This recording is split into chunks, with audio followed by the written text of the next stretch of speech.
Michael Carter, un ancien officier de police, avait toujours rêvé de posséder une maison dans un quartier calme et huppé.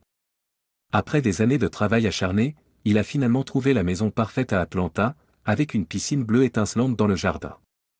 Pour Michael, ce n'était pas seulement une maison, c'était un sanctuaire, un endroit où il pouvait se détendre et profiter des fruits de son labeur. Un après-midi ensoleillé, alors que Michael se prélassait près de la piscine, la tranquillité fut brisée par le son strident des sirènes de police. Confus, il regarda deux officiers s'approcher de sa propriété. Ils l'informèrent qu'ils avaient reçu un signalement concernant une personne suspecte sur son terrain. Les instincts de Michael se réveillèrent. Il savait que sa propriété était sécurisée, et la seule personne qui lui avait causé des problèmes récemment était sa voisine, Karen Thompson.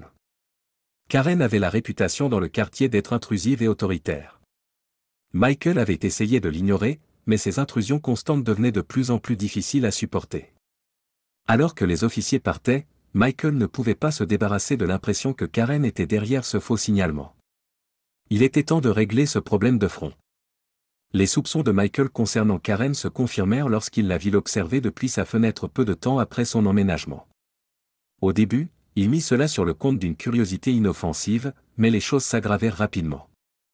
Un jour, il rentra chez lui pour trouver Karen en train de se prélasser près de sa piscine comme si c'était la sienne. Avant de continuer, n'oubliez pas de vous abonner à la chaîne et de cliquer sur le bouton « J'aime ». D'ailleurs, depuis quelle ville nous regardez-vous? Écrivez-le dans les commentaires, nous sommes curieux. Lorsque Michael la confronta, Karen expliqua tranquillement que les anciens propriétaires lui avaient permis d'utiliser la piscine quand elle le souhaitait. Michael l'informa poliment mais fermement qu'il était le nouveau propriétaire et que ses jours de piscine étaient terminés. Karen sembla surprise mais accepta à contre-ségur de respecter ses limites, du moins, c'est ce qu'il pensait. Au cours des semaines suivantes, le comportement de Karen devint de plus en plus effronté. Elle commença à organiser de petites réunions près de la piscine de Michael, invitant ses amis sans sa permission. À chaque fois, Michael la confrontait, et à chaque fois, Karen s'excusait et promettait que cela ne se reproduirait pas. Mais le schéma se répétait, et Michael comprit que Karen n'avait aucune intention de respecter sa propriété. Frustré et excédé, Michael décida de passer à l'action. Il installa des caméras de sécurité autour de sa propriété, couvrant chaque angle de la piscine. Il afficha également des panneaux clairs indiquant « Interdiction d'entrée », espérant que ce rappel visuel dissuaderait Karen de franchir la ligne à nouveau. Lorsque Karen organisa une autre fête non autorisée près de la piscine, Michael l'aborda avec un avertissement sévère. Il lui montra les images de sécurité d'elle et de ses amis utilisant sa piscine sans permission et lui expliqua qu'il n'hésiterait pas à impliquer les autorités si elle continuait à violer sa vie privée. Karen, cependant, resta imperturbable. Elle rejeta les préoccupations de Michael, affirmant qu'elle était simplement amicale et qu'il exagérait. Alors que la tension entre eux grandissait, Michael savait que quelque chose devait changer. Le point de rupture fut atteint lorsque Karen organisa une réunion de club de lecture près de la piscine de Michael. Il rentra chez lui pour trouver un groupe de femmes en train de se prélasser dans son jardin, sirotant du vin et bavardant comme si elles étaient chez elles. La patience de Michael était à bout. Il s'approcha calmement de Karen et lui demanda de partir, mais elle l'ignora, prétendant avoir oublié de demander la permission. Cette fois, Michael ne discuta pas. Il rentra simplement chez lui et appela la police. Lorsque les officiers arrivèrent, Karen essaya de jouer la victime, insistant sur le fait que Michael était déraisonnable. Cependant, les officiers prirent rapidement le parti de Michael après qu'il leur eut montré les images de sécurité de Karen entrant à plusieurs reprises sans permission. Ils avertirent Karen qu'elle pourrait faire face à des conséquences légales si elle continuait à violer les droits de propriété de Michael. Humiliée, Karen et ses amis partirent, mais le regard qu'elle lança à Michael montrait clairement que ce n'était pas fini. Au lieu de reculer, Karen redoubla d'efforts. Elle commença à répandre des rumeurs sur Michael dans le quartier, le dépeignant comme un voisin hostile et désagréable. Elle alla même jusqu'à voler de petits objets dans son jardin, comme des jouets de piscine et des outils de jardinage, espérant le provoquer. Michael, cependant, était préparé. Ses caméras de sécurité capturaient chaque mouvement de Karen, et il documentait méticuleusement ses actions. Il savait que si les choses s'aggravaient, il aurait toutes les preuves nécessaires pour se protéger. La campagne de Karen contre Michael ne fit que l'isoler davantage du reste du quartier. Alors que certains voisins la soutenaient initialement, d'autres commencèrent à percer ses mensonges, surtout lorsque Michael partagea des extraits des images de sécurité dans le groupe WhatsApp du quartier. Un matin, Michael découvrit que quelqu'un avait versé du liquide vaisselle dans sa piscine, créant un désordre mousseux qui lui prit des heures à nettoyer. Il n'eut pas besoin de revoir les images pour savoir qui était responsable. Karen avait franchi une ligne, et Michael décida qu'il était temps de lui donner une leçon qu'elle n'oublierait jamais. Il commença à chercher des moyens de riposter sans causer de dommages permanents. C'est alors qu'il découvrit un type spécial de colorant qui réagissait avec la crème solaire, transformant la peau en verre au contact. C'était inoffensif, mais cela enverrait sans aucun doute un message clair. Michael commanda le colorant et l'ajouta soigneusement à sa piscine, s'assurant qu'il était bien réparti. Il installa également des caméras supplémentaires pour capturer chaque angle de la zone de la piscine. Il savait que Karen ne pourrait pas résister à l'envie d'organiser une autre réunion, et il voulait être prêt quand cela arriverait.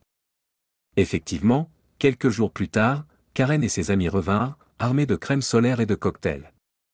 Elle riait et plaisantait, complètement inconsciente de la surprise qui les attendait dans l'eau.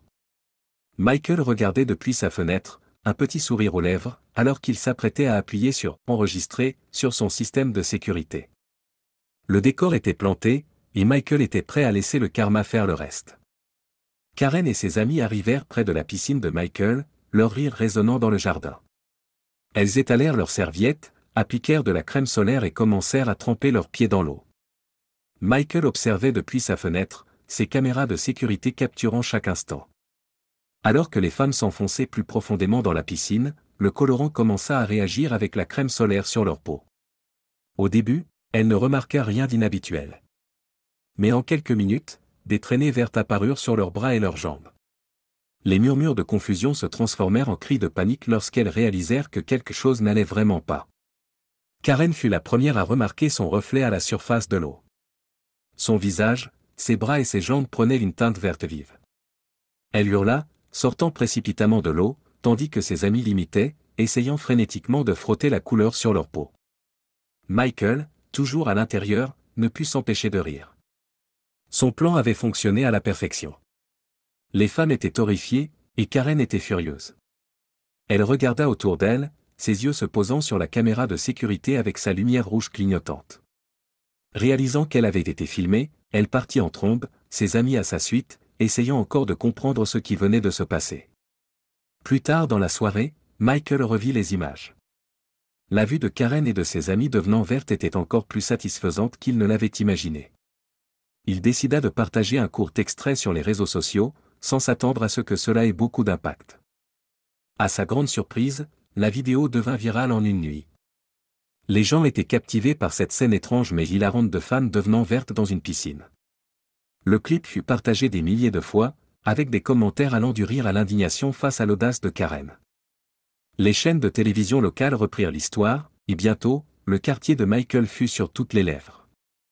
L'agence immobilière de Karen publia un communiqué pour se distancier de ses actions, mais le mal était déjà fait. Sa réputation était en lambeaux, et le groupe WhatsApp du quartier était en effervescence à propos de l'incident. L'incident viral marqua le début de la fin du règne de Karen. Michael, quant à lui, devint une sorte de héros local, admiré pour son approche ingénieuse et non violente face à une voisine difficile. L'incident de la piscine verte serait gravé dans les mémoires pendant des années, une mise en garde sur les conséquences du dépassement des limites. La chute de Karen était inévitable.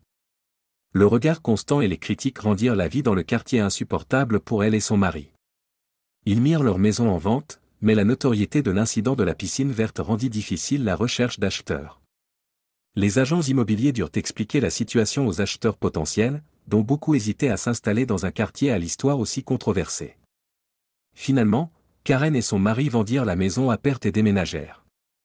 La nouvelle famille qui emménagea s'intégra rapidement dans la communauté, ramenant un sentiment de normalité dans le quartier. Pour Michael, la vie reprit un rythme paisible. Il continua à profiter de sa piscine et de la compagnie de ses voisins, qui le voyaient désormais comme un héros local. L'incident avait non seulement résolu son conflit avec Karen, mais aussi renforcé ses liens avec la communauté. Alors que Michael était assis près de sa piscine un soir, il réfléchit à tout ce qui s'était passé. L'incident de la piscine verte avait été un tournant, non seulement pour lui, mais pour tout le quartier. Il avait montré l'importance de se défendre avec dignité et créativité, même face à l'adversité. Michael croyait que la meilleure vengeance n'était pas de causer du mal, mais de laisser le karma suivre son cours. En refusant de s'abaisser au niveau de Karen et en utilisant plutôt son esprit et ses ressources, il avait renversé la situation d'une manière qui laissait une impression durable. Alors que le soleil se couchait sur la piscine, Michael leva un verre de limonade dans un toast silencieux. Le cauchemar était terminé, et il en était sorti plus fort et plus respecté que jamais. L'incident de la piscine verte était derrière lui, mais ses leçons resteraient avec lui et avec le quartier pendant de nombreuses années. N'oubliez pas de vous abonner à notre chaîne et d'aimer cette vidéo pour montrer votre soutien.